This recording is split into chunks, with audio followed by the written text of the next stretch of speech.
The following program is a Nighthawk Network presentation.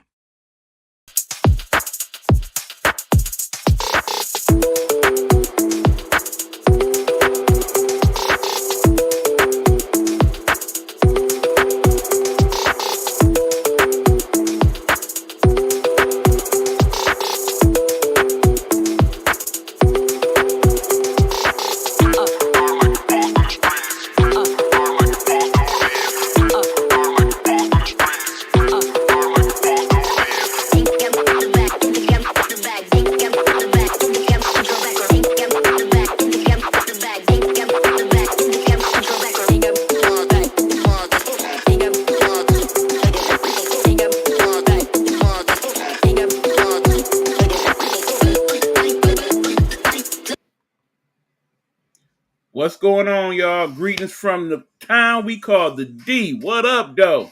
It's time for another episode of the show we call the Guru's Sports Session.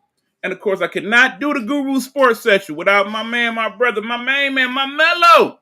That dude, Hugh Lee. What up, Hugh? What's good, E-Man? How's everything going today for you in your neck of the woods? Well, I'm doing all right all in all, but you know, we got that issue. Hopefully we don't have that as we do the show here for y'all today.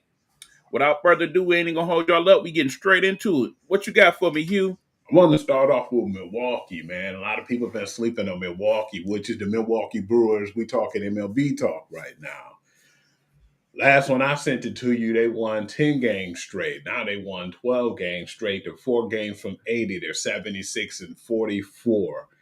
They're looking like really the hot team in the MLB and the team to beat. But you know, and I know, we don't get excited when we see these crazy records like they are, man. We remember before teams that we thought that had the best record was going to win. Guess what? Them be the first teams at home, man. It don't mean nothing in the playoffs, especially in the MLB. And that's what I like about how baseball plays out, man. No matter if you have the best record, man. It depends on who's hot at the right time and who's in rhythm.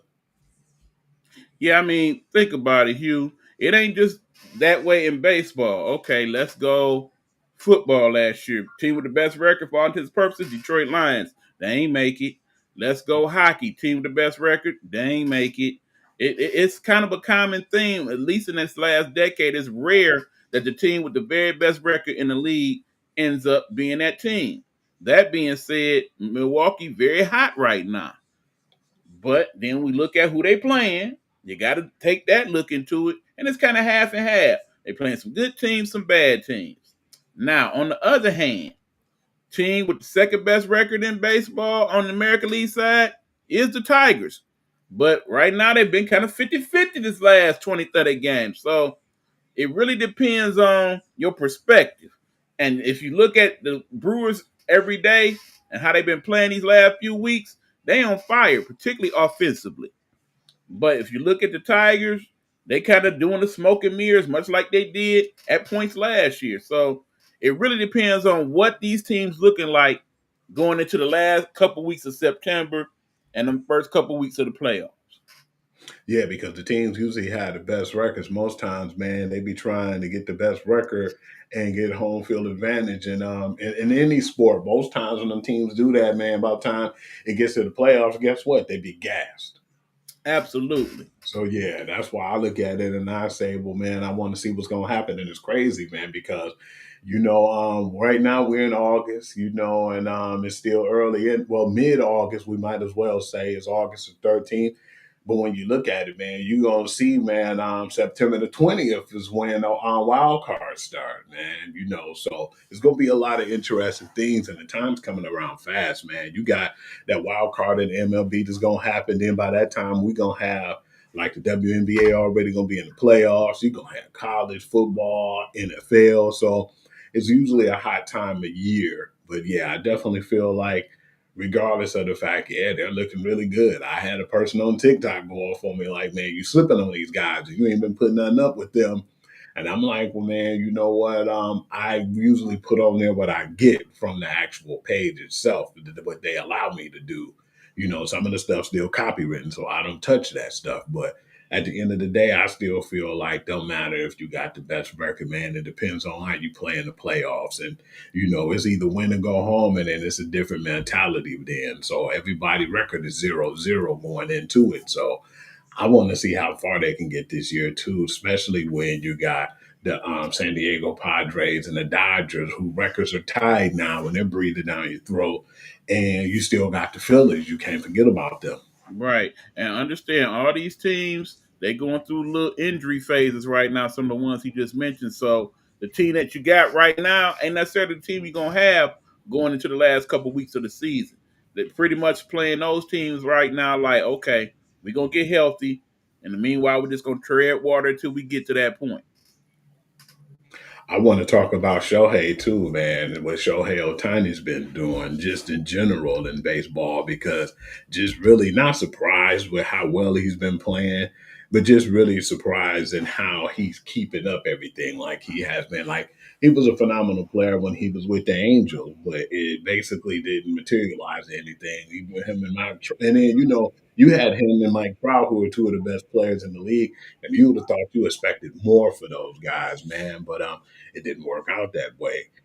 But for him to have 3 years, 40 consecutive home runs right now, man, is pretty impressive. And then, he's good at swiping the bags too. But in his career right now, man, he has 1,000 hits, and that's pretty early, man, if you ask me. But it just really shows how big of an impact that he has in the MLB right now, man.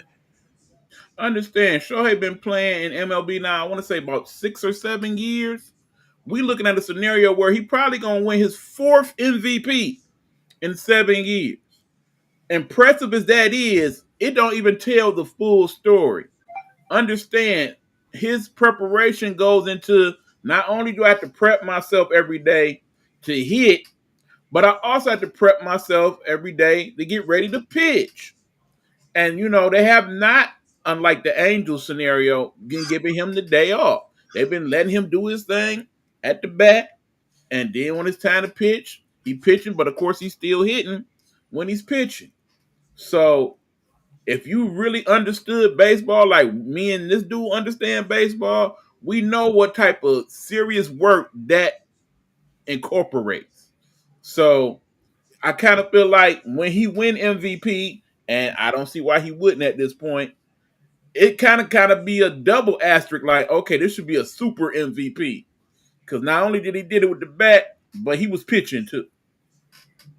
That'd be crazy too, because we've seen before, man, where we thought that, and I'm not really sure if it happened a lot too, but you could get that Cy Young and MVP in the same season. You know what I'm saying? So, Right. And unfortunately, that's not gonna happen for him this year because he didn't pitch enough innings. But yeah, absolutely. at the rate he going, who's to say he don't pull that off next year?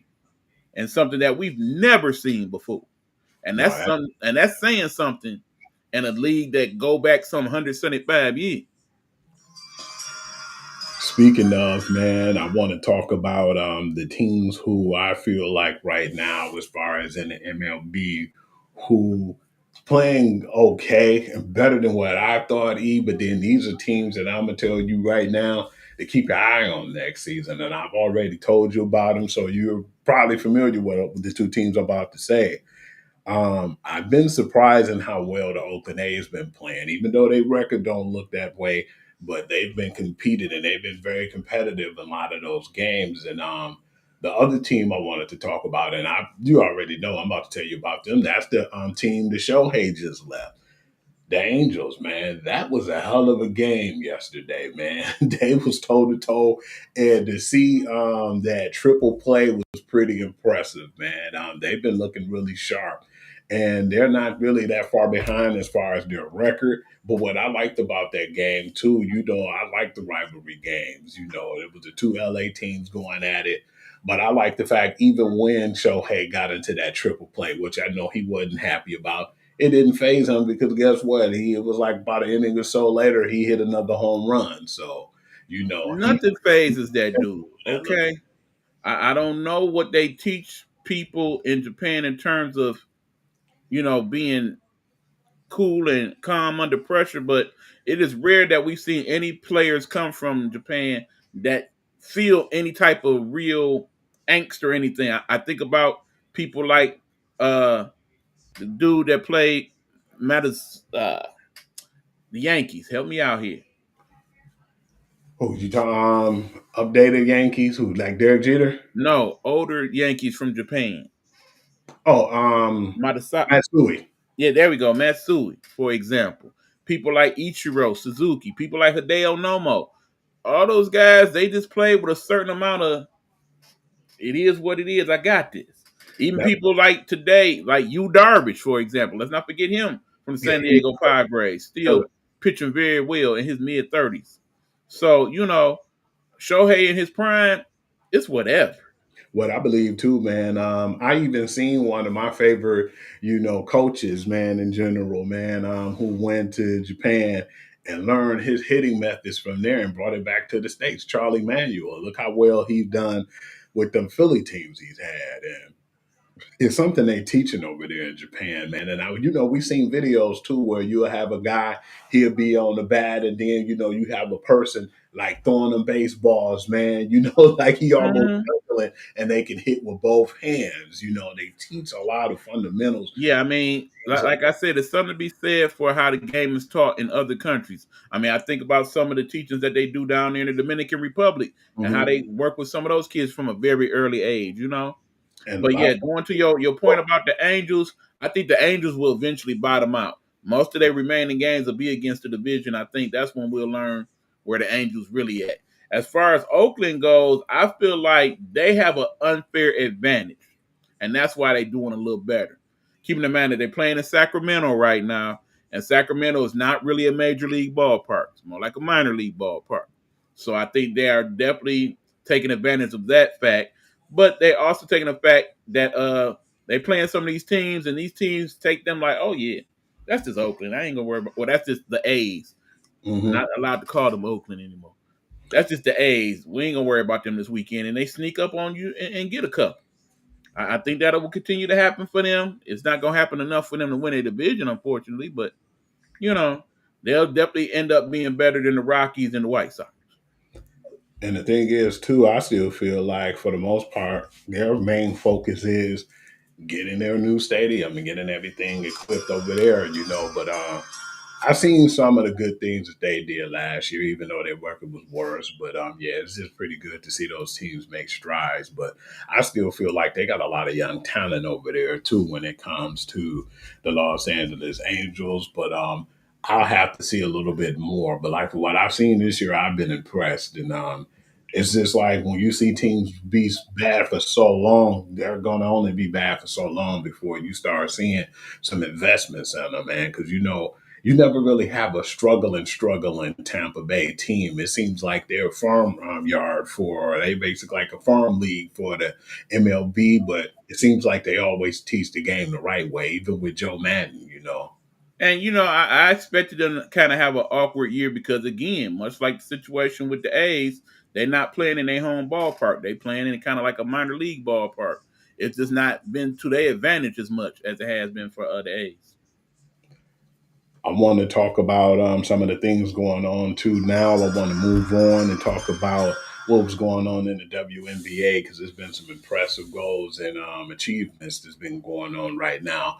And at the same time, it's been smoking hot in this league, man. You had teams who wasn't doing so well to starting to gain ground, and unfortunately, I think one of the teams, which is the Las Vegas Aces, gained ground because Caitlin Clark's still out, man. But I was impressed with a lot of the things that went on too with some of the games. We already knew when Maddie Sechrist is healthy, she can ball.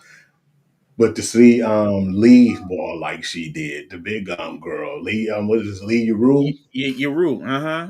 Was actually surprised, man. Like if she can continue to be consistent, I think that she'll probably be still like a person who will probably be a journeyman. But I'm still just was impressed to see her line of work, man, because I've seen her do some things, but it's only in spurts. We need to see a little bit more consistency with her. I need people to understand when we talk about Eula Rue, she is actually a good player outside of the W. She is one of the best players in China on her Chinese national team. So when she came over here to the W, part of the problem was that they didn't work with her the way they needed to over there in LA when she was there last year. They kind of like, okay, well, you a big person, get in where you fit in. And then this year, when she was with her other team, they basically kind of just said, you just kind of take up space. And she said, well, I really can play. Y'all just not giving me the opportunity. If you could trade me somewhere where they'll play me, I could show them what I could do. So thusly, she ends up in Dallas, and she's starting to get that opportunity now. So I don't think she's going to be a journeyman. I think she is part of the future of that franchise. One of the few people on that Dallas team that I could see being on that Dallas team next year, because at the rate they moving pieces back and forth with the Wings, I hope they win a few more games, but I wouldn't be surprised if they didn't. They're not making the playoffs, not the way they're playing and set up right now, where they got some very inconsistent roles for the players. I mean, you'll have one starting lineup one day, then the next game is like 3 different people in the starting lineup. They trading people left and right, and the coaching. I'm sorry, Kalani's, him got to go. I understand he got a good lineage from the people he learned from, but he ain't ready. How do you feel about too, as far as with them? I'm just throwing a scenario out there. If they so happen to get like that number one pick again, who we figure if it's the number one pick, it'll be Lauren Betts. Lauren Betts, like I said, outside of what might happen in college basketball this year, assuming everything is everything, she is the number one pick next year. Ain't no doubt about it. Do you think? I can't see nobody else playing that much better to where she wouldn't be. Do you think it'll be a situation where they would keep Lee Rule and keep Lauren Betts? I would absolutely keep both of them. It makes perfect sense. I think at that point, you then try to do what they've been trying to do with Chicago, but ain't quite worked out, particularly because Angel Reese is hurt right now. And what's a good thing about that too, while we talking about this too, I didn't know Lily Rue was that versatile. Like that she could go and shoot the 3 and do some of the things that she absolutely did. Like I said, I watched her in the Olympics. She is definitely a better player than she showed that last year in the W. But this is more like how she plays when she's with the Chinese national team. She is a good big. That'd definitely be a fun sight to see, because Dallas, they're only gonna go up from here, I mean, yeah, like I said, this is definitely the bottom for them right now. But no, considering what they've traded for several picks over these next couple of years. Particularly, they got quite a few picks in that 2027 draft. As we pointed out before, Hugh, that's going to be the draft. This draft, man. There's going to be some nice players in that one. That's the one. Absolutely. Too. I want to move on, and I want to talk about Alyssa Thomas, man, and the 3 games with the triple doubles, man. It's rare for the women to get triple doubles in the dub, but to get 3 triple double, 3 consecutive ones, man, she's been doing her thing. It was just like a breath of fresh air when she left Connecticut, and her and Satu Sabli's over there in Phoenix, man. It's been really a difference maker, and I just want to know how you feel about her accomplishments. I don't think people will give enough credence to what that truly represents. Understand, it's been 29 seasons now of the WNBA. There have been whole seasons in the dub where not one person whatsoever got a triple-double. It's happened in several seasons. It's just in these last 5 or 6 seasons where more people get the occasional triple-double. Now, understand, it's not as impressive to people that are definitely NBA fans, because people getting triple doubles all the time now. Absolutely. I mean, it's particularly when you consider people like Russell Westbrook, who basically averaged a triple double for back-to-back seasons. People like big man over there in Denver, who averaged a triple double at the center position. When you look at the history of the league, people like Jason Kidd and Magic Johnson and Grant Hill, so on and so forth. Oscar Robertson, obviously, that, basically had several dozens and dozens of triple doubles. But also remember that in this day and age of the NBA, they're trying to go to more of a positionless league where there is no center, there is no forward. Everybody just kind of check everybody else. That's not the case in the W. W is still more traditional, where you have your bigs, you have your guards and whatnot. And because the sizes vary more so in the W, where you got people 5'6", 5'7", and you also got a few people 6'7", 6'8", 6'9", as opposed to the NBA now, where everybody pretty much between like 6'4" and 7 feet, with a few exceptions.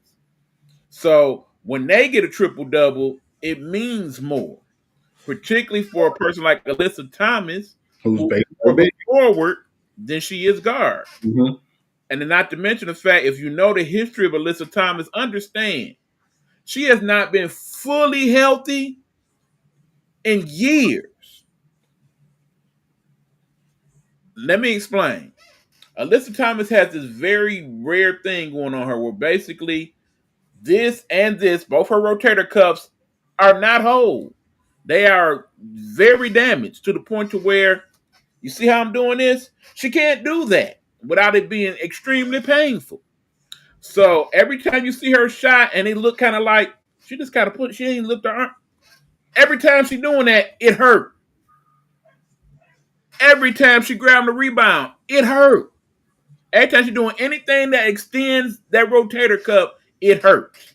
And because the surgery required would probably put her out for a year or two, she chooses not to have the surgery. She just deals with the pain. So not only is she playing that well, she playing that well in pain. It's really, really impressive. Because people usually, and I get like some of those heckler people who be bashing the WNBA and say, "Oh man, they don't dunk," and they miss so many layups, and it's like watching elementary. It's boring. I mean, I've asked, what game y'all looking at lately? I think a lot of people base their WNBA opinion of today's game on games they saw early on in the W, or how women's games played out through a lot of the 80s and 90s, where you basically had the really good teams, and then you had the teams that was just. Yeah, because I'd be surprised if they even see that because there's been some really close competitive games. Even the worst teams are competing in the dub. So yeah, Absolutely. that's the way people been looking at it and how they dissect the game. I mean, I might be wrong, but I definitely look and I appreciate it more than what the average person does because it's not being appreciated.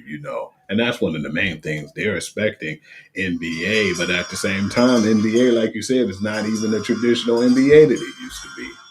Right. And I'm liking how the W is taking on some of the NBA's traditions and things, but also making it a league of their own. In the same, I mean, like, what league do you know where every night you go on the WNBA app and they have, okay, who wore what this evening? And it's actually a thing now where, okay, before the game, we got to come with our outfits. Mm-hmm. Everybody got to be fly. You know what I'm saying?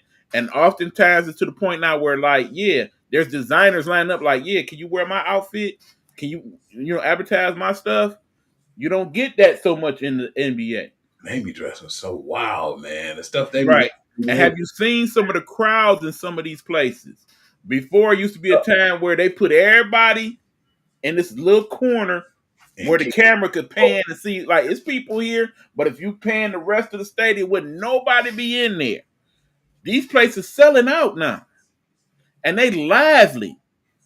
I mean, hell, the Sparks, the Liberty, and don't even get me started on the Valkyrie, the place they call Ball Holla. I love that name. There's been a lot of people at them crowds too. And then plus, not only are you not just seeing like, because most times you will see the average NBA players and stuff in there. But man, not only that, now you seeing NBA players, you seeing celebs, you seeing everybody at the games now. It's filled with. It's a thing now. It like, really is, especially in some of them places I just mentioned.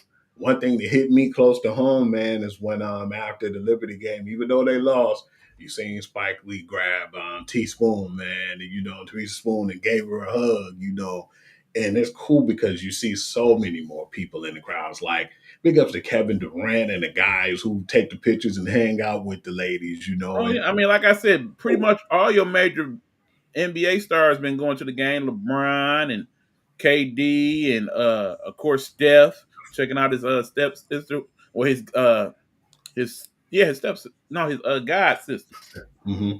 that's finally back playing for the Sparks. Bet you can't carry her and pick her up how he used to back then. No, he cannot. But she probably could pick him up like that. So, man, big ups to Cameron Brick, man. They had a good game. Absolutely. That was a hell of a game yesterday, man. It was just a little bit too much more. Well, Missament happened to them last night. Yeah.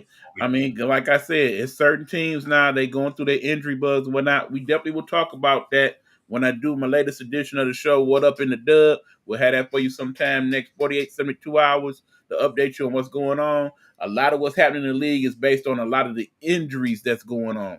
We got major injuries to, of course, Caitlin Clark, to Angel Reese, to Brianna Stewart. Those three injuries in particular have changed the course of what's going on in the dub right now. You see, Napheesa Collier is like probably Napheesa Collier also, yes. He's probably a week away because when they do chants and they hype on the floor. You seen she was in like one of the walking booths, and it seemed like she's on her way back. Absolutely, time right there. But yeah, man, I want to talk about the woman right now who always, have my center of attention, definitely being a Las Vegas Aces fans. A'ja Wilson, man, she's one of the first players to ever have like a 30-20 ever in WNBA. And that's crazy because I've seen numbers like that before, but only in the NBA. And for her to put up those numbers, they need those numbers right now with, the Aces because her carrying away. And then, you start to see Jackie Young and Kelsey Gray and a lot of them step up now, and fill up the roles because they went on a pretty good win streak right now. I think right now in the top 10 ranking, they're ranked number 6 and they're tied with, the Fever. Unfortunately, if Caitlin Clark don't get better, they're going to probably surge up in a higher direction. But for her to have that game, and then at the same time, she's the quickest player to reach like 5,000 points and 500 career blocks, man. It's like, the crazy part about it is you already know what I'm going to say, E, man. She reminds me of Nikola Jokic and how well he plays, and I don't think people appreciate it. But right now, the only thing is hurting her from that MVP would have been like Napheesa Collier. But the thing is, her being injured right now, it'll be like a little bit more of a 50-50 chance right now. But yeah, right now, I thought Napheesa Collier had to, she was in the driver's seat when healthy. But man, now we're starting to shift over to, what A'ja Wilson's been doing right now, especially because her team needs her right now. Not saying that, because eventually the Lynx is going to need Napheesa Collier and her attributes, but they really needed all the points that they had from A'ja Wilson to even be relevant right now and to go on that run. Because I think they're like, if I'm not mistaken, are they 19-14, 18-14? Something to that effect. Mm-hmm. But again, major accomplishment that we not giving enough love to. A'ja Wilson, I think if she keeps playing like this for the next, say, 4 or 5 seasons, she's arguably one of the 5 best players in the history of the league at that rate. Because at that rate, 5 years from now, she'll be about this close to breaking the all-time NBA, the WNBA scoring record. She will have the most rebounds in league history. She will have the most blocks in league history if she keeps playing at this rate. She's about to become perhaps the first WNBA player to have 2,000-point seasons. Okay? She was already the only person to ever do it to begin with last year. So to go back to back and do it twice, phenomenal. Keep in mind, only 11 players in the W this season have scored 30 or more points, period, in a game. Her being one of them. Only one other person in the W this season that had 20 or more rebounds in the game. That's Angel Reese. Mm-hmm. So for her to be the only person that's done that at all, ever, in 29 seasons, and think about some of the greats that's been in the W. Great bigs like Brittany Griner. Great bigs like Lisa Leslie. Great bigs like Sylvia Folks. Never done it. Never done it. Tina Charles. But she has. That just lets you know how valuable she is. Candace Parker. I mean, never done it. That's why right now she's technically, because at first you already know I was going to say Napheesa Collier, but now that Napheesa Collier is injured, I think she's the front runner again to me for the MVP. I still say it's Nafisha Collier till it's not. As long as she comes back and plays at least another 4-5 games, it's hers to lose. Even if she come back and she ain't quite as bad, I still say she the MVP without doubt. That And team, wouldn't that be crazy that she ends up not only being the MVP of the unrivaled league, but also the MVP of the W in the same season? I definitely like the way that's heading to with that team because at one point we just thought it was going to be a walk in the park with New York. We thought I said, if I'm not mistaken, I don't know if you said, I'm not trying to put words in your mouth, V, but I said New York in 5. That's what In terms of the playoffs, when the last year. oh yeah, you did say that, And and like I said, I had New York also, but this year I got it the other way around. I yeah, got Minnesota in 5. because even when they had Stewie, they bullied New York, man. It's just, dude, I mean, we can only pray that if it's those two again, that we get just as good a series as we did last year. That was one of the best playoff finals you will ever see, especially that Game 5. That Game 5 was everything. Oh yeah, because it went down to the wire. There's a little controversy at the end. Absolutely. I still feel like that was one of the best championships, man. But then, see, Will's been on a mission lately. Courtney Williams, she's been balling out of her mind. But then they get Dejanay Carrington too, man. Like you said, they didn't even need to put her to the mix. Now they do, even though I think they made that move after Meeseman came back to, New York Liberty. And I think that was the, checkmate right there. But I would definitely like to see those teams go at it again, Absolutely. Yeah, I want to quick time out, Hugh. Okay. Do like this with your shirt. You see how much weight that man losing over there? And as you see, I'm losing a little bit too. We getting there, y'all. I'm trying to, man. Just a little personal acknowledgement. You can continue, my brother. Paige, man. You said it, and I definitely wasn't going to disagree. Wanted to get to Paige Beckers, man. Damn, she's been balling, man. We already figured it by her having Gino and being with UConn, but I'm just so proud of the ladies this year in general, the rookies who represent, man. The Sonia Citron, the Tahina Pow. I felt bad for leaving her out, last time, and Kiki Irfin, just Right. so many of them came. Isaiah James for Dallas. Yeah. And matter of fact, Winfrey for Dallas as well. Yeah, it's like, man, there's so many you can name. They were just developed, right? Ready for the smoke this year, right? And you starting to get Malonga over there with Seattle Storm. That's starting to do a little something. And I think she had back-to-back 20-point games that I've seen. But to see what they're doing, man, but to see Paige just be consistent as she is, man, that's been impressive too, because she had like 26 games with 10 or more points to start her career. And most times it'd be way over 10 points. It'd be like 16. Right. And again, I don't think we giving that enough credit. Think about all the greats that's been in the W. I mean, even the White Mamba herself has not done that to start a career. But that being said, y'all know I said it before. I will say it again. I think when all is said and done, you will see that Paige Beckers will be a better overall player in the W than Caitlin Clark. I said that even before she got to leave. You know I did, you. And we got it on tape. And before she got hurt too, Caitlin, and I'm not taking no jabs at Caitlin because she's a phenomenal player. But before she got hurt, man, she was on a cold streak, man. And these injuries definitely been taken away from her game, and from the fever, man. Actually, I believe it helped the fever out a little bit, even though they've been losing, because it's giving other people a chance to play. But yeah, I think the development as far as what Paige was already able to do in college and what she's brought to the league, I would definitely have to go with that. I couldn't argue that point. Right. And while we talking about the fever for a minute, I want to give some love to one Odyssey Sims. Odyssey Sims is basically a story in great perseverance, because it seems like every year she'll start off on the squad, they cut her, and then she'll be a hardship player for another squad.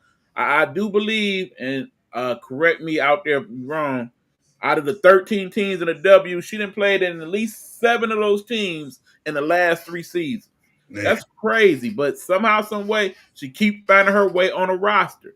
and she puts in some pretty decent work when she's on a squad. I just don't understand for the life of me, outside of perhaps her size, because she is kind of short by WNBA standards, why she can't stay on a roster.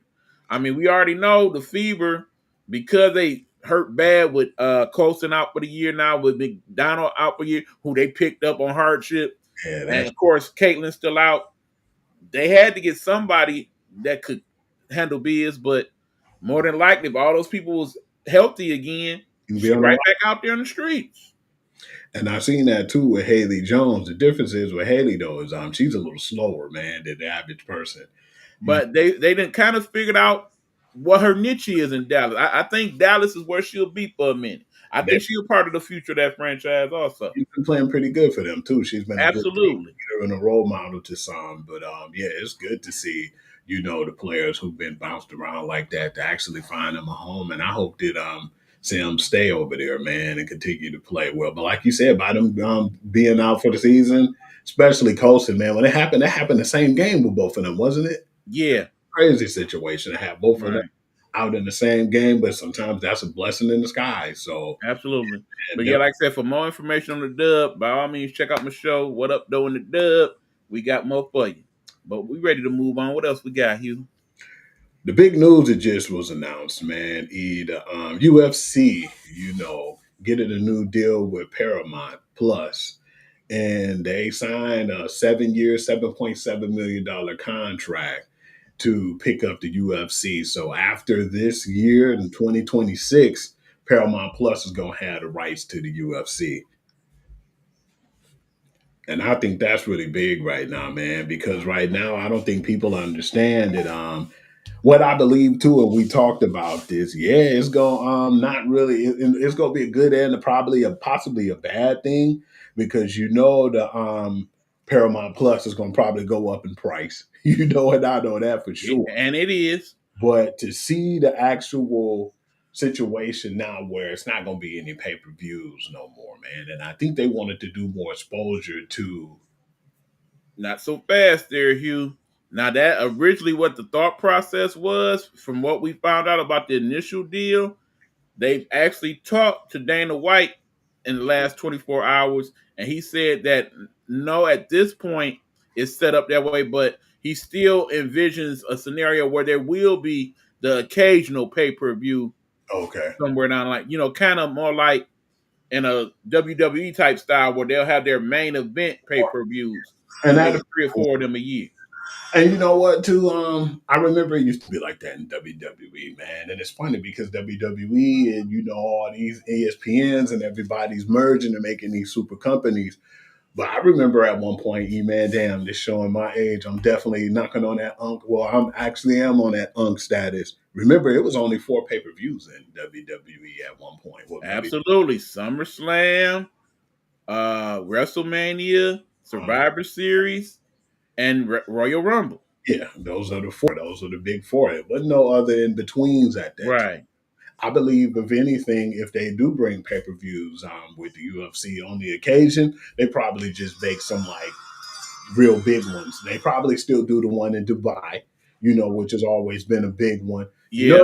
Had to have one in Vegas, and then they're just going to probably pick another 2 venues or so that they'll go in. But I think it's still going to be more than 4. I'm going to say at least 5 to 6 if they do continue to do. I mean, I think it really depends on what type of audience they gain initially from the Paramount situation. Mm-hmm. If you get a large audience that's starting to pay for Paramount because of UFC, definitely look for them to make that move.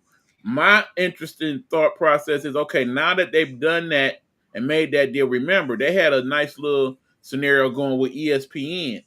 Is it now that we won't see that so much on ESPN? They've already talked about, we will get a few of those UFC shows on Fox like we have been in the past. Or no, I think they switching to CBS, in fact.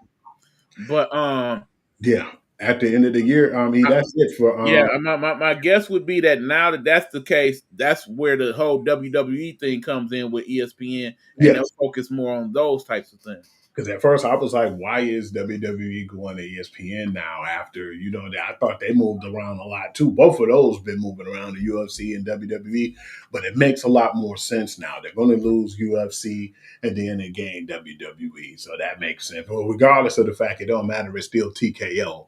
Right. They're monopolizing the game right now. That's what I see in the UFC, man, in WWE, because it's all the same company. Right. But yeah, definitely a good move for Paramount. And if you don't have Paramount and you got the $10 or $12 it is at the moment, it's a good do. I definitely would put it up against HBO Max. You get a lot of good movies and stuff over there at Paramount, and they do show a lot of the old CBS shows, and you'd be amazed by how many of your older shows was CBS shows, like the Beverly Hillbillies and stuff like that back in the day. That's owned by the CBS. So it would be worth the money. Because my sister had Paramount Plus, man, and I was loving it because, I was able to watch NFL games too, the CBS games, all the Sunday games. If you're not watching it on your regular local, you can watch it on Paramount Plus too. And even one thing I liked about it was our market game would be probably say for Pittsburgh Steelers and Cleveland Browns, but they still have the out of market game like the Kansas City Chiefs and the Bills that'll be on Paramount Plus. So I definitely like that. I feel like it's a big opportunity. You're gonna have and then it's smart because a lot of these mega deals that's going on, it works out for the TV people because most of these TVs now, your Vizios and stuff of the world, they already come imprinted with all these already set up in the thing. All you basically got to do is put in your info and you good to go. Yeah, I'm definitely happy, man. It's at a perfect time too, especially for sports, but definitely just surprised that they kept bouncing around like that. But then again, TKO taking advantage of all the opportunities to still have one of their companies be an ESPN just to keep everything afloat. So I thought that was actually a really good deal and something that impact the actual sports world, and wanted to kind of discuss that. But you already know what time it is now, E-Man. When you're ready, man, if you want, we can take a quick break, and then we'll get back into some of the preseason stuff and the talk around the NFL. Absolutely. So without further ado, again, thank y'all for tuning in. We appreciate you. Feel free to leave your comments in the comment section. It's pre-recorded live, so even though we're not live, we still will see your comments, and we can comment to them. If not now, then later on, if you're watching during the rebroadcast. Again, this is Nighthawk Network. We are doing a show called The Guru Sports Session. That is Hugh Lee, the Guru. I'm E-Buck, host/producer. And our motto here at Nighthawk Network. Our voices for our people. We'll be back after this.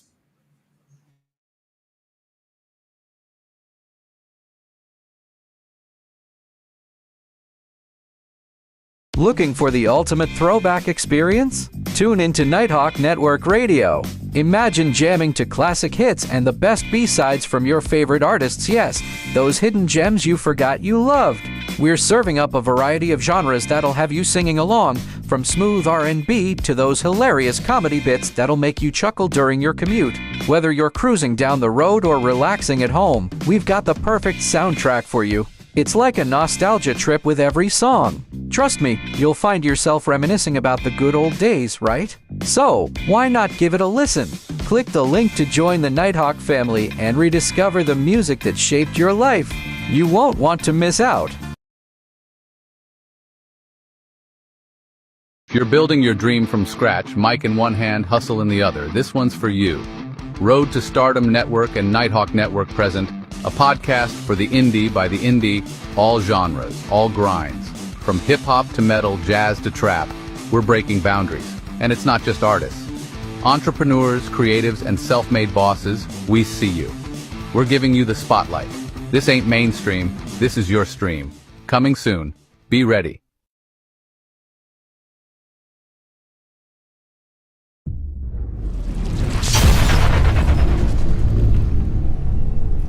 He talks sports his way. It's the Guru's perspective.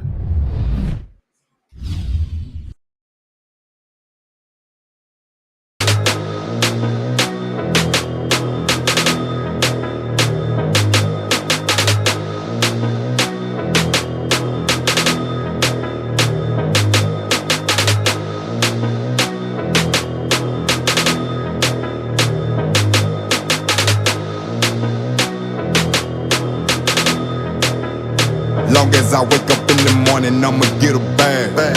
Get a bag, yeah, I'ma get a bag. Long as I wake up in the morning, I'ma get a bag. Get a bag, yeah, I'ma get a bag. Long as I wake up in the Wrestling fans, let me tell you, the state of professional wrestling right now is absolutely electric. Have you seen what Roman Reigns has been doing lately? The Tribal Chief's dominance in WWE is unmatched, and the Bloodline saga just keeps getting better and better. But let's talk about some of the incredible rising stars who are changing the game. LA Knight's meteoric rise has been something special to witness. The way he connects with the crowd, pure magic. And don't even get me started on Braun Breaker. This kid has future world champion written all over him. Speaking of must-see action, did anyone catch that recent Dynamite show? AEW's been bringing the heat, and MJF continues to prove why he's one of the best on the mic in the business today. Looking ahead to the upcoming pay-per-views, I'm telling you, SummerSlam season is going to be insane this year. The build-up, the storylines, the potential dream matches, we're in for some unforgettable moments. There's never been a better time to be a wrestling fan, and I can't wait to see what happens next in this crazy, amazing world of professional wrestling. Hello, hello, hello. It's another glorious day, my T-Steppers, and you know what time it is. I hope you have all of your comfort together because it's time to dish tea. And you're dishing tea, darlings, with Big Meat. Can't wait. It's time to dish tea with Big Meat. It's time to dish tea with Big Meat. It's time to dish tea with Big Meat. It's time to dish tea with Big Meat. Darling.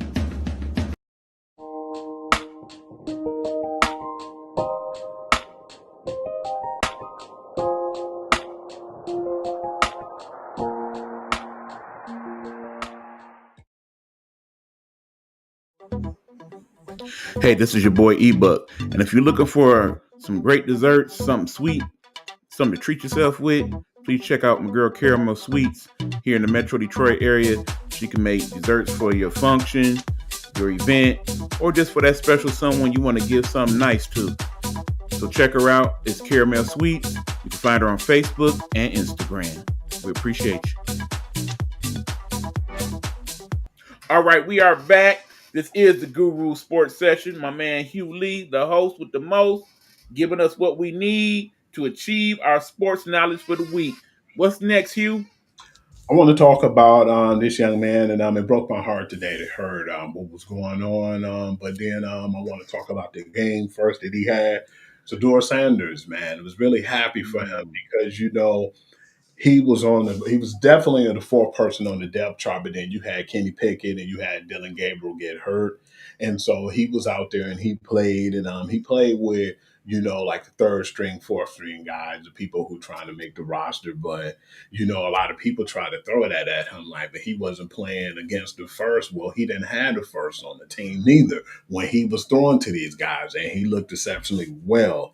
That brother finished the first game completing 14 of 23 attempts, and then he had 138 yards for 2 touchdowns in that win. It was a 30-10 victory over the Panthers. I want to know your thoughts on that, man, to see how polished he was. It seems like when he came on and he played too, it just didn't fade him, man. People thought that, that he'd be to the point where it's a real live NFL game that he wouldn't probably be able to adapt to it. And he looked more comfortable than ever out there in that. Well, now, I in the last few years not been a great advocate of preseason games because of how they set up, but I think it counts more this particular preseason because we got a lot of teams that have some questions they need answered, and they, as a result, have to play more of their starters, more of their secondary people to see what we got. That's definitely the case in Cleveland because, as you know, crazy as it sounds, Deshaun Watson still walks through the building in Cleveland. Y'all do He was realize there at that game too. He was there. he's still practicing and everything, but that's a whole nother story. The secondary story now is who is going to be the starter, who's going to be the backup, who was just a waste of the money. And right now, outside of Deshaun, you got 4 other quarterbacks, well, actually 5 other quarterbacks in that quarterback room. Now, the assumption is that Hundley is basically there as a place fielder because most of the other backups are hurt, and unfortunately, that includes our guy Shedeur Sanders, who got hurt today in practice, so he not gonna play the next preseason game. Gonna be out for a little time. Hopefully it won't be too long because that's the last thing you wanted for that young man. But yeah, I was impressed by his play. Granted, he played against the third strings and fourth strings, but these are NFL players. Some of these folks, third and fourth year people, and he did a good job of anticipating the rush and throwing passes through little short windows, and had some nice zip on the ball at times. Did a good job of scrambling out of trouble. He showed himself to be more like a first round pick than a fifth round pick, which should surprise nobody because we all know that's what he really was.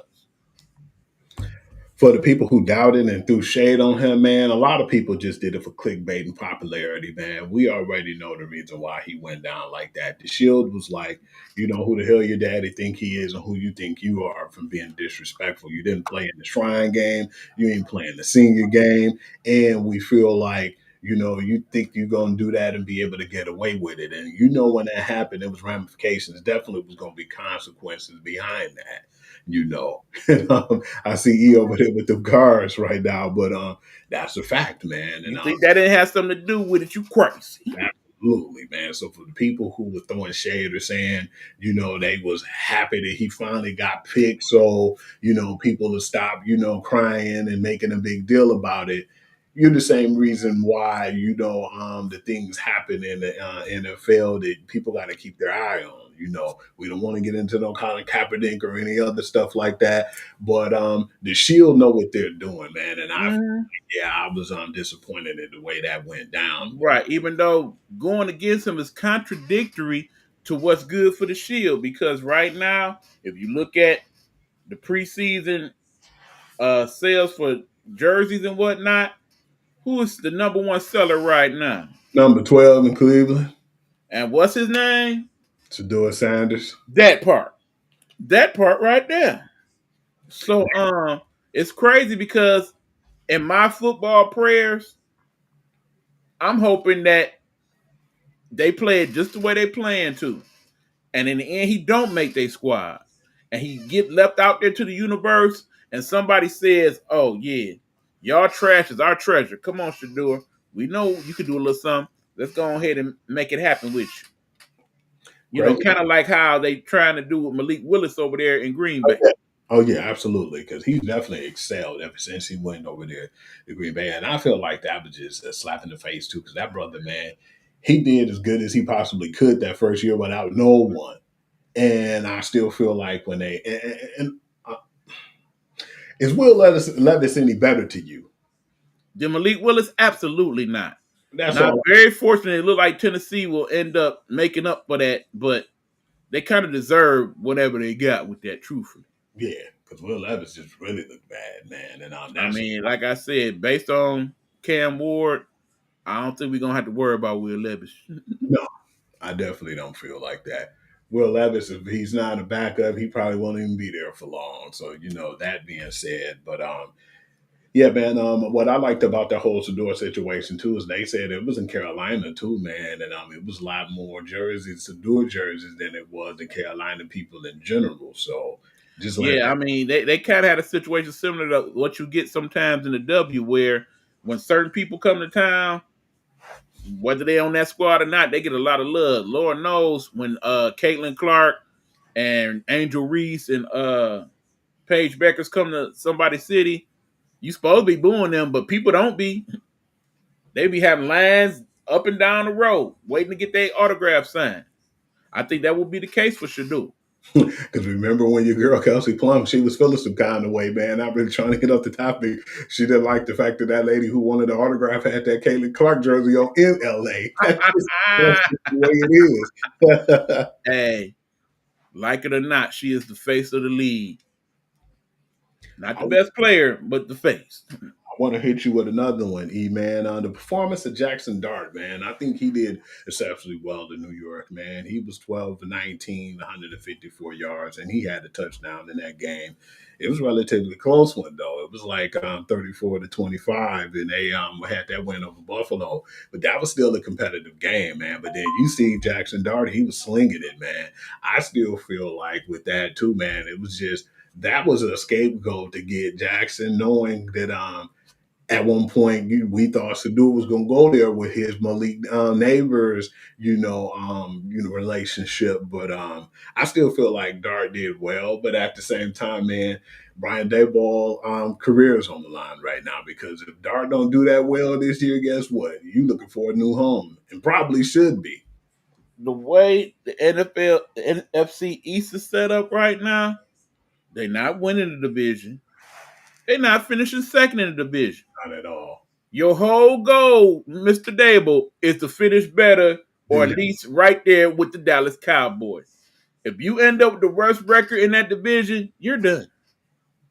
So whatever decision you decide, whether you go ahead and play Russell, as you should at least to start the season, or if you say, fuck it, I'm going to see what the kid got, you better make it count. You better. You don't win at least 8, they straight on you. Bye-bye. Because I definitely don't see him surviving, man, if he do that, man. But in terms of hot seat, and I'm sure we'll talk about that when we do our NFL preview in a couple weeks, ain't nobody's seat in the NFL hotter than he is. Not at all, because they gave him more chances than what I thought he would. I thought he'd have been gone last year. Absolutely. I want to talk to you, too, about what's going on with Cam and Hayward, man. I thought it was kind of weird, because did they just sign this guy like last year? Okay. I'm so glad that we take the time to kind of do our research and listen to some of the talking heads and NFL Network and all that. Because, when we get time, at least when I do that. And I know you constantly on them threads. So here's the deal. Apparently, Cam Hayward went to management last year and said, okay, look, I know y'all trying to work some things out and get TJ signed and all the other stuff. I'll go on ahead and sign the 1-year deal y'all want me to sign after I took the pay cut the year before, mind you. But here's the deal. If I play up to standard, understand that I'm 35 years old right now in the National Football League, but if I play one up to I'm an all-pro player and get Pro Bowl type stats, then I expect y'all to look out for me and let me renegotiate my contract. And they kind of played it like, yeah, okay, all right. I expected him to do as well as he did last year, 8 sacks and all that good stuff at age 35. But he did, and he did make the Pro Bowl. So what he is saying is that, look, we had this discussion. Y'all didn't take me serious, but I was serious. So, yeah, I expect y'all to redo my contract because I played better than what y'all expected. Now, here's my thing. Yes, the NFL, when it comes to the ownership and how they do contracts, as opposed to the other leagues, y'all players ain't running a damn thing. We got this. We the big dogs. Y'all the little dogs. Y'all get in where y'all fit in. So with the few exceptions, which pretty much boil down to the quarterbacks, that's usually how it go down. You may want what you want, but that's too damn bad. Your eyes may shine, your teeth may grit, but that extra grip you will not get. I see it this way. When you have situations with players like that, and they know they're going to be like that, I say after that rookie deal, from that point on, you shouldn't sign no more than a 2-year deal with any of these squads. And have the understanding that, look, okay, here's the deal. I'm going to sign for 2 years. I'm going to take the little lesser money. But I want this to be an incentive contract where if I do certain things, boom, boom, boom, boom, boom, I expect bonus, bonus, bonus, bonus. And then based on that, if I hit all these bonuses, then that next contract, you got to bump it up some more. And keep doing it that way. It makes sense. Either that or they should go to the NBA model and run the whole max, super max thing. Yeah. It's about time the NFL carry that and actually do that, man. I mean, it ain't like they don't have the money. NFL make more money than any league. We know this. They just be stingy at the top. Right. These $1 billion contracts they getting for TV rights. Come on now. Y'all got it. You know what's funny to me too, because that guy, all he really wants is to get his bag. And yeah, I made it to the point I made it on it. He just got his contract recently, but he said he will take a contract less than what he was going to get because he knew he was hurt. He wanted to prove that he still play at a high caliber, and he wanted to basically make sure when he do that they paid him for that. Mm-hmm. The issue is and you already know what the issue is to make him feel like, okay, what is y'all doing? You know, he already knew about the TJ Watt deal. He knew TJ Watt was going to get his bag. He wasn't tripping on that. Right. Then y'all signed DK Metcalf to a Right. contract. And understand, we're talking to Pittsburgh Steelers, y'all. These are things that Pittsburgh usually don't do. They don't do that type of stuff, you know. And that surprised the hell out of me that they did that. You know, what was it, like a 4-year, $150 million deal for DK Metcalf? Right. And for a receiver, no less, you know how they feel about paying receivers. Mm-hmm. They ain't really did that since Hines Ward. And then they gave an extension to my man's Jalen Ramsey, too. I think he was only going to make $14 million and some more money on top of that, like right. 11, 12 million. So he looked at Jalen Ramsey only a couple years younger than Hayward. So, you know. So they threw out the money. They just didn't throw it to the right person or the person right. who's over there and who's been committed to the Steelers and Pittsburgh way. Because, you know, we knew it was a Patriot way of doing things and they didn't want to spend money on a lot of people. And we knew Pittsburgh did the same thing. And they'll have the next man up. But, yeah, at this point, man, I think that they're going to have to do what's right for Cam, man. Right. I mean, I expect that they will do something, get him a nice little signing bonus, go with that incentive blade contract that I talked about for a year or two and keep it pushing. But that being said, like I said, you know, Pittsburgh been one of the classiest organizations in the NFL for as long as it's been an NFL. It's something to be said for an organization that only had 3 head coaches in its 60-plus year history. Just unheard of anywhere else. Yeah. Maybe the Utah Jazz. That's about it. Because what I'm looking at is right now, man, I think that they're going to have to make that right. Even if people take take less money off of their contract and kind of, you know, tweak it, you know how they do. Right. I mean, the only thing, though, Hugh, is because when you do that as an organization, you set up a precedent that now other teams in the league may have to adopt, depending on how it works out. Yeah. Because, so if that works out for him, not every other player on every other team going to be like, I need that Hayward deal. Yeah, and that'll be the case too. They'll make an agreement 1 year, then they turn around like, yeah, I need that Hayward extension. You already know people like Tyreek Hill and AJ Brown, people that always seem to have that issue. They'll be the first people like, my turn. Damn, it's a funny thing that you said that. Even though AJ Brown just got his deal, but you know Tyreek got his hands out there now too. I'm glad you mentioned that, man. That's one thing I definitely want to talk about too. Do you think that he'll be with the Miami Dolphins at the beginning of the season? Or do you think that they will get rid of him around the trade deadline? That's a possibility too, depending on how well they play. His future ties into 2 things. 1, if they do the deal, and 2, how well Tua plays. Yes. So we already know. At this point, all it takes is 1. 1 more concussion, Tua's done. I'm not trying to see Tua play another game. He get another concussion. Man, who the hell is Wrap it up. Who is their backup in Miami, man? I don't know, but that's something I hope they invest in. Because Tua ain't had a full healthy season yet. Because that's one thing I'm interested in, man. Because I just want to know who their backup quarterback is. And right now I want to know, okay, I just answered my question. I've seen it. It's Zach Wilson. Yeah, like I said, if Tua's done, they are done. Ooh, you know who else is on the team? I forgot, man. He didn't look so good in preseason, man. Quinn Ewers. If Tua's done, they are done. Yeah, I don't see. And I gotta admit, Ewers, you gonna probably regret that decision. You should have stayed in college and got the bag. Yeah, because you know they was gonna get that dude $8 million to leave Texas, man, and he decided to play for Miami. I think it was, yeah. Because remember, Miami didn't have a quarterback. You bet on yourself. I don't know if that was a smart bet for you, sir. I think Carson Beck ended up taking that deal, though, didn't he? That is correct. Smart man. Mm-hmm. For $8 million for another year, come on, man. Oh, yeah. Quinn Ewers would be better off having that extra year, honestly. Right. And now we're gonna talk about, because we have to, man. I don't know. This might stretch for a minute too, man. As far as when we talking in this NFL talk, um, your boy, the comedian of the league, who wants everything to be about him. He's the owner and the GM. He wants everything to be about a soap opera, man. He wants all this adversity, on all this crazy stuff, and all this talk about his team to keep them relevant. And he likes this limelight, man. Your boy, Mr. Jerry Jones, man. How do you feel about him in this situation right now with the Micah Parsons new contract? Because it's a lot of questions on this one right now because they're kind of playing with this guy. And I didn't like the way he took the jab at, Dak Prescott. He was like, well, I'm not trying to get nobody as the highest paid player. Because when he said he paid Dak, Dak got hurt. And then he said Micah Parsons wasn't even 100%. And he don't want to take his chances on players who they don't think that'll be healthy. Man, look, you got two real options. One, pay that brother. Pay him what you owe him.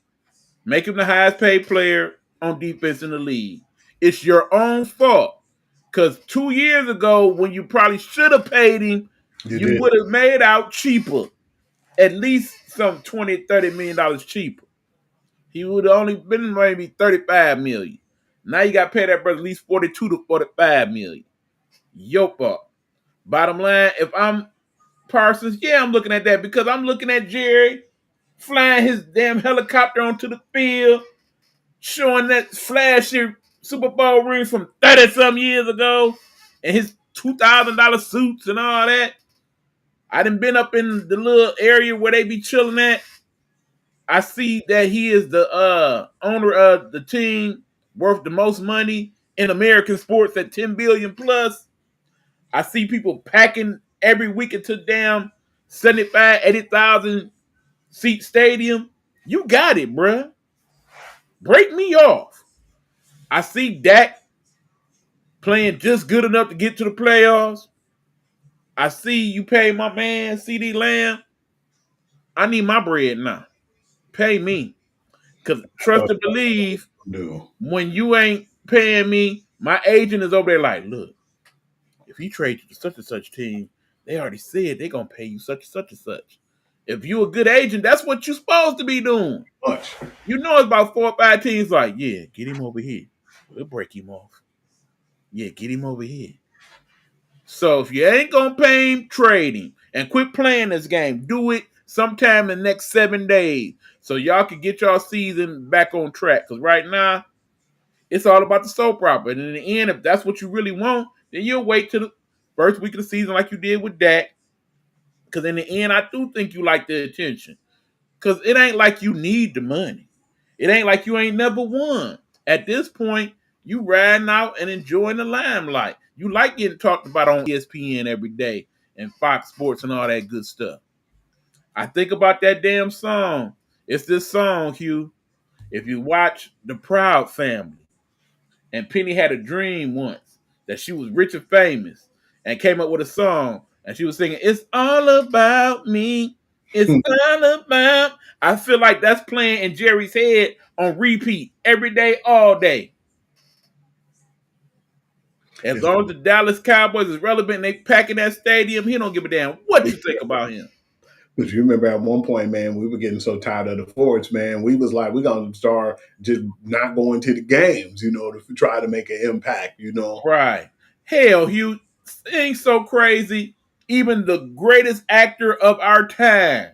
That surprised me, man. When Denzel Washington, a professed Dallas Cowboy fan, had to weigh in and say that, yeah, Jerry, you on that BS, bro. All money. You know you all about this bag. Mm-hmm. And he said he don't even see them winning nothing no time soon as right. Harry there. And then he said what we all say. He needs to just get out of that GM conversation, man, and just be the owner. Man, you should have stopped being the GM 25 years ago. Just sit in the box and enjoy life. Stop talking at the end of the game. We should not be hearing from you. We should be hearing from your coaches and your players, not you.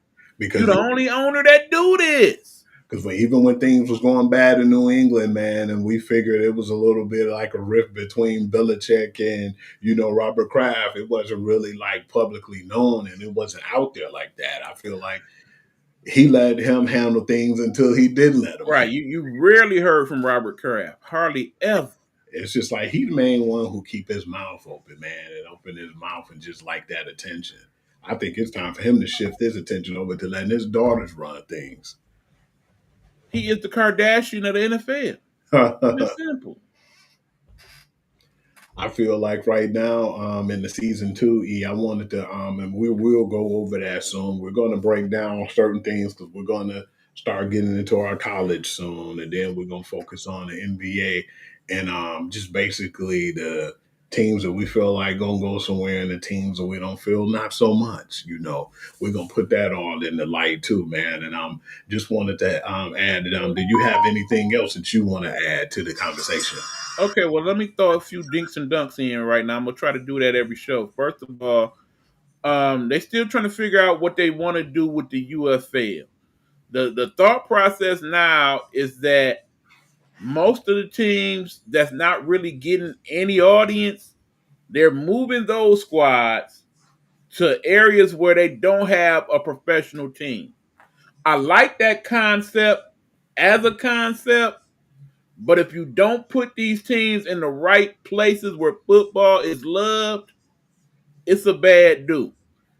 Let me ask you this, Hugh. I came up with a thought process myself. We know the 3 hotbeds for football in this country right now. Obviously, the first one's Texas. Football is very much a religion. They got entire girl football leagues in Texas, okay? And I'm talking about tackle football. You got, of course, Florida, another hotbed for football. And then, of course, you got California. Why these 3 states in particular is obvious. They're all in warm weather places where you can play the football all year round. So in the ideal world, I'm thinking we should either come up with a scenario where, okay, we got these teams in Texas, and we got these teams in Florida, or these teams in Texas, these teams in California, and we make the league that way. Does that alienate certain parts of the country? Maybe. But look at it this way. If we do it that way, perhaps we then can do exhibition games in other parts of the country. Much like they tried to do that first season of the USFL where they played all the games in one particular place. Instead, once a year we'll play a game here. We'll play a game. You see what I'm saying? Kind of get you a different climax and get you crowd base to kind of feed off of what that you want to put in which areas. Right. So that's that. And then, of course, the second thing is they got to find a way to coordinate with the NFL. And like, look, these 3rd and 4th string players that ain't really getting enough time to develop, allow us to use this as a developmental league for those guys. So that way you get at least a little better quality of player than some of the stuff that they're showing. I mean, it's nice that 2 or 3 of these people starting to get their chances in the NFL again this season, but that ain't really getting us nowhere. No, because they was using it like kind of like how they were at the EuroLeague stage, but it's not really working right now, man. And right. I didn't understand. I'm like, it was a USFL, now it's a UFL. And I was like, right. I mean, because in the end, the reason why it's not working like the original USFL is simple. Remember the original USFL? They was getting some of the best players. You're right. Steve Young was in the USFL. Bo Jackson was in the USFL. Herschel Walker was in the USFL. You see what I'm saying? You're not gonna get that quality of player in UFL. Because I would if you could play at all, you going to NFL flat out.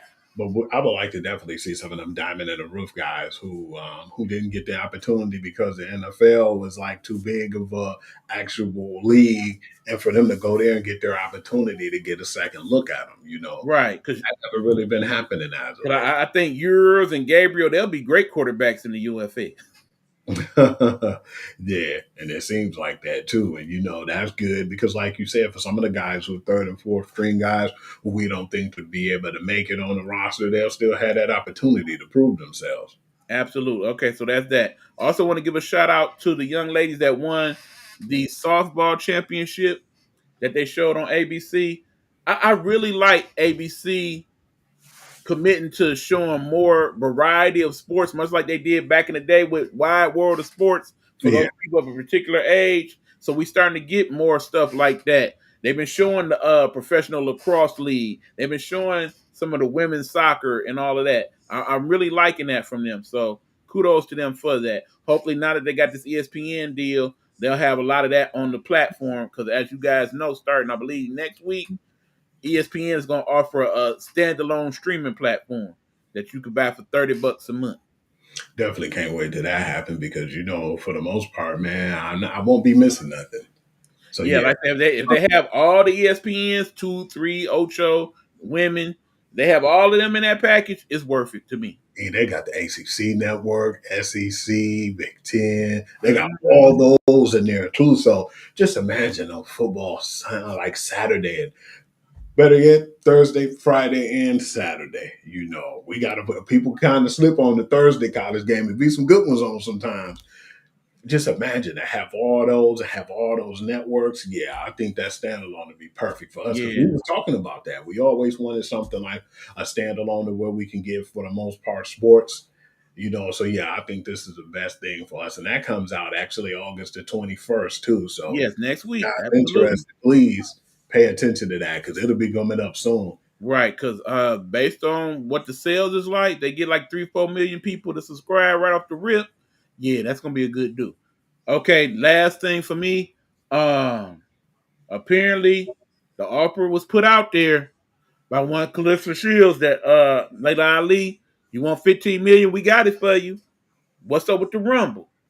Apparently, Layla Ali then came out and said, I'm gonna make my decision on my time. Y'all not gonna dictate to me what to do. So yeah, y'all just gonna have to wait to see what I decide. Hugh, I think it's BS. She don't want that smoke. I was just about to say that, man. She definitely don't want that smoke. She just want to play around, and then she gonna be like, "Well, she's gonna make an excuse to not to fight her, man." I don't see her fighting her definitely after all this time being off. And just one thing I've learned too, just like how the UFC was when Ronda Rousey was there at first, and she was the dominant alpha female at the time. The sport evolved. And I think now that with Layla Ali not really being in the sport like that, and how the women's boxing evolved, I definitely don't think she want to go up against a high caliber Yeah, boxer. and it's unfortunate because now I think women's boxing about to go through another lull because I said Clarissa probably take another fight or two, beat the hell out them two folks, and then she's gonna go off and have her babies. And at that point, women's boxing, not so much. Yeah, because I wasn't really looking into too much of the boxing at first, the female boxing, to my buddy my boy DeAndre, man, he put me up on it, man. And he said, Hugh, man, you need to check for this boxer named Clarissa Shields and check her out and look at some of her tape. When I seen her, I was like, man, this lady is dangerous. And you see some of the fights and how dominant she is, man. Somebody was like, she's like how Tyson was when he had Customato in his prime. And I'm like, Mhm. you see that comparison. I think the reason why it works for her is because she looked like the one woman will beat your way, Mm-hmm. regardless of what size you are. And it was some big women she fought that was bigger than her in size. She was just And beat that ass. So yeah, I definitely don't see her, Layla Ali, that is, wanting to put up a fight. Yeah, I ain't mad at Layla for not taking that. That's just being smart. I mean, if she was in her prime too, maybe so. But unless she pressed for that money, I wouldn't do it. No, it wouldn't be safe. And I don't think she is. So I don't think it's what's best with her interests right now, honestly. right. But that's what I got, Hugh. Okay, well, yeah, I didn't really have anything else to add to that, but just thank you all for chiming in as usual. And we appreciate you guys, man, because All right, say your stuff. You say your stuff, baby. y'all already know what time it is, man. Y'all can catch me at any time on Instagram. My name is Hoovy on Instagram, WHOOVI. Facebook, I'm a sports guru to you. That's where I put all my stuff as far as my breaking news and like the sports and the sports scores, final scores. And of course, TikTok, Hugh.Lee6. I put all my reels and I've been putting a lot of promos up too on Facebook Instagram, and TikTok. We've been supporting and we've been definitely doing more about our brand as of late. But if you have any questions or things you want us to add to this show or things that you think that we need to talk about a little bit more, you can hit me up too on sportsguru2you at gmail.com, and you can get with us on the Nighthawk Network as well. Yeah, you heard the man. Like I said, we also want to shout out our partners in the Nighthawk Network. Shout out to Coach Vincent and his show Straight Sports Talk that you will find at 8 p.m. in the Nighthawk Network. Also want to shout out the new show Rumble Time, hosted by Queen Gemini. You will catch that on Thursdays and Tuesdays about 9:30 p.m. Also shout out to Road to Stardom, who's been a supporter of us since the beginning and will soon have her own show on the platform known as the Indie Experience. Yet to be determined a time frame, but we will have that for you sometime very soon. And also just shout out to our partners on some of our sister broadcasts, of course, with me, my good friend, my buddy, my mellow, my big bro, Big Meech, and Big Red over there at Dish and T. And shout out to Aunt Nikki. We ain't forgot about you, Aunt Nikki. No, you still doing your thing, and you'll pop up on us sooner or later. We miss you, girl. And just everybody else that is constantly checking out our content and sharing and liking. We appreciate y'all. We love y'all. Shout out to Big Joe, of course. Don't forget about Big Joe. And till next time we catch y'all, man. Y'all know what it is. Deuces, baby. Like and subscribe. We definitely appreciate it. And share with everybody you can, man. The more the merrier.